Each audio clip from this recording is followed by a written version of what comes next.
जंगल म्हटल्यावरती आपल्या डोळ्यासमोर फक्त मोठमोठी झाडं येतात, पण त्या झाडांच्या खाली जी झुडपं आहेत, ज्या वेली आहेत, त्यांच्याकडे आपला पूर्णपणे कानाडोळा होतो. आज आपण जाणून घेणार आहोत या वेलींबद्दल. नमस्कार, मी मल्हार आणि आत्ता आपण आहोत अरण्यवाट इकोस्टेच्या जंगलामध्ये. ह्या वेलींना वूड क्लाइंबर्स किंवा लायाना म्हणतात. जंगलामधल्या मोठमोठ्या झाडांमध्ये ह्या वेली ब्रिज सारखं काम करतात. प्राणी जगामध्ये आर्बोरियल स्पीशीज आहेत.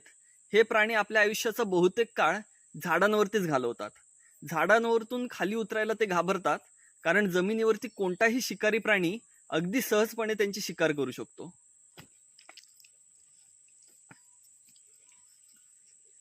हे आर्बोरियल स्पीशीज एका झाडावरून दुसऱ्या झाडावर जायला हे वूड क्लाइंबर्स वापरतात. वानर, कांडेचोर, शेकरू, खारपुंडी, स्लेंडर लॉरीस सारखे प्राणी ह्या वूड क्लाइंबर्सचा ब्रिज सारखा वापर करतात.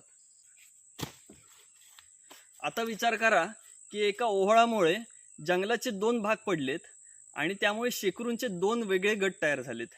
अलीकडचा नर शेकरू पलीकडे नाही जाऊ शकत आणि पलीकडची एक मादी शेकरू अलीकडे नाही येऊ शकत.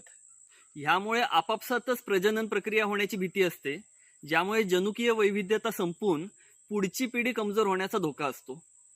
ती संपूर्ण प्रजाती त्या ठिकाणून नष्ट होऊ शकते. पण अशा प्रकारचे वूड क्लाइंबर्स जर 2 किनाऱ्यांना जोडत असतील तर पुढचा सगळा धोका टळू शकतो.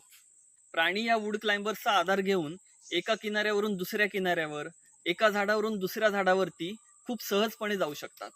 वूड क्लाइंबर्सचा एका जंगलामधला रोल ह्याही पेक्षा जास्त आहे आणि वूड क्लाइंबर्सशी संबंधित खूप इंटरेस्टिंग गोष्टी आहेत, पण त्या समजून घेण्यासाठी पुढच्या भागापर्यंत वाट पहा.